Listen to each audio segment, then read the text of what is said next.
And next up at UFC Fight Night, Sterling taking on Zalal. We've got Rodolfo, the black belt Hunter Vieira, taking on Eric McConico. And I got to say, this is a very 50-50 fight. I think a lot of people are going to instantly run to the Vieira side. Obviously, that high-level Brazilian Jiu-Jitsu black belt, a guy that can get you to the mat and sub you. And he is called the black belt hunter for a reason. Very credentialed on the ground. But since joining the UFC, obviously, he's shown an improvement in his boxing, but still lacks the ability to get fights to the ground, which is where he would be able to dominate.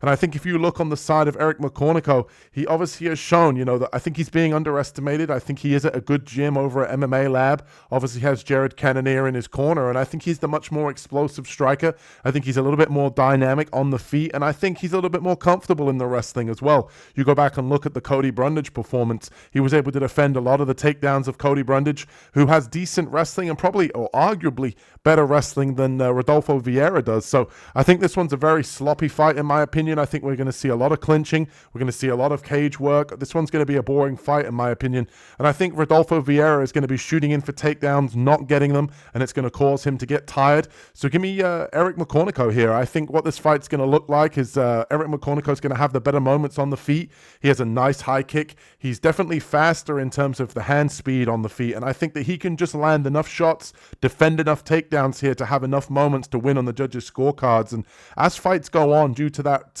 Rodolfo Vieira, sort of huge build in terms of his size and his sort of muscle bellies, he does tend to gas. He does tend to get a little bit fatigued in there, and as the fight goes on, he tends to slow down. So I think that Eric McConico is going to be able to defend the takedowns, wear on the gas tank of Vieira here, and it regrets me to say it, I think he might be able to pull off the victory here. Don't love it.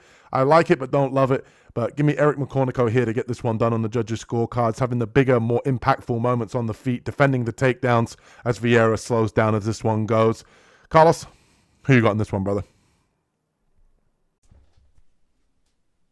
This one, I'm going to take Rodolfo Vieira to get it done. I think Vieira's striking is very technical now, but doesn't throw big, heavy shots to most likely save energy for takedowns and the grappling aspect of the game. I think McConico's takedown defense isn't the most impressive, but it's better than Vieira's ability to actually wrestle. But, as I say that, I'm thinking about Vieira in the clinch, and he was able to get guys down. He was able to get some wrestlers down, like Andre Petrosky. He wasn't able to hold him down, but he was able to hold down Cody Brundage, and he was able to get the submission that way. And those are two guys that are highly credentialed wrestlers, in comparison to McConico. So I feel at some point this is going to get to the mat. And before that point, I feel that McConico's not even dangerous at that point. I mean, anybody could be dangerous. You can catch him with a high kick, you can catch him with spinning back fist, something. But I don't feel that McConico throws the shots to hurt you. I think he just throws to touch. Whereas Vieira, he's a big guy for the weight class, so no matter what he throws, you're going to feel it.